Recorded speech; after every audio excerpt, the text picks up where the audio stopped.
So have you ever thought, why do we sweat so much during fever? If not, then keep watching this video because you're at the right place.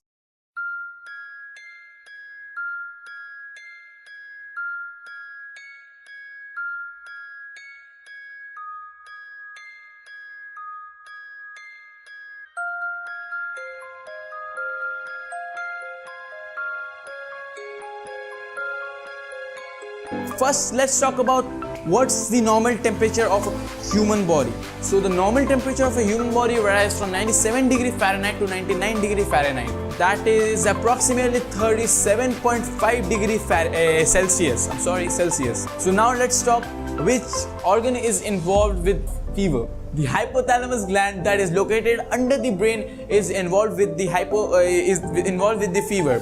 So what happens is that when pyrogens are polypeptides that raises the body temperature by causing metabolic changes in the body. So when pyrogens are detected by the hypothalamus gland starts regulating the body temperature. One common pyrogen is interleukin 1, also commonly known as IL-1, which is produced by WBCs called macrophages when they come in direct contact with viruses or bacteria. Pyrogens can be endogenous as well as exogenous. That means they can be produced inside the body, as I told you, by the WBCs called macrophages. They produce pyrogens inside a body, and they can be exogenous also. So this was just to differentiate between pyrogens and pathogens. You don't get confused between pyrogens and pathogens, because pathogens are only exogenous, whereas pyrogens are endogenous as well as exogenous. After the pyrogens are killed by the hypothalamus gland, the temperature of the body is brought down back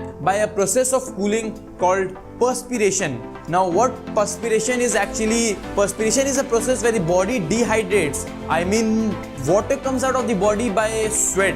You know, we sweat so much during fever. Actually, this is the answer why do we sweat, because the pyrogens are killed and the hypothalamus gland brings down our temperature from 103 to 104 degree Fahrenheit to the normal temperature, that is 97 degree Fahrenheit. Now you must have noticed that the kids generally have a higher rate of temperature during fever. Now have you ever asked yourself why does this happen?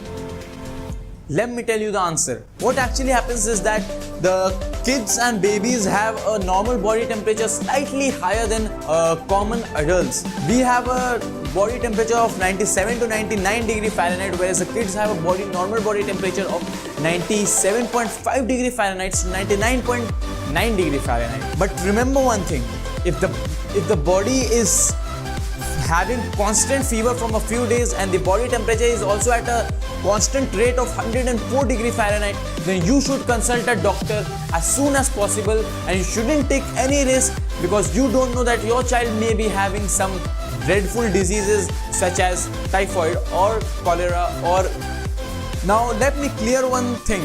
Actually, I've heard people saying that there is some myths that doctors ask the patient to take more and more fluid intake, and the people generally don't follow this. This is very necessary. Let me tell you one thing. Now what happens is that after the pyrogens are killed by the hypothalamus gland, we start perspiring, we start sweating. So the body starts losing water and we start dehydrating, due to which the doctors recommend us to take more and more fluid intake so that our body's water level is maintained and we don't feel weak. And with this we come to the end of the video. So give it a thumbs up if you like it. Bye bye and good. Wait 1 second. Let me tell you one more thing. Are you one of those who are suffering from fever right now? Then let me tell you a secret remedy.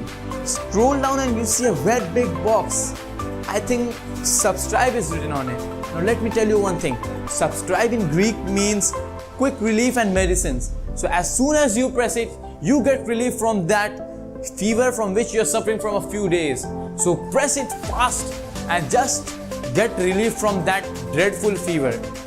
With this, we come to the end. Hope we meet you next time. Bye.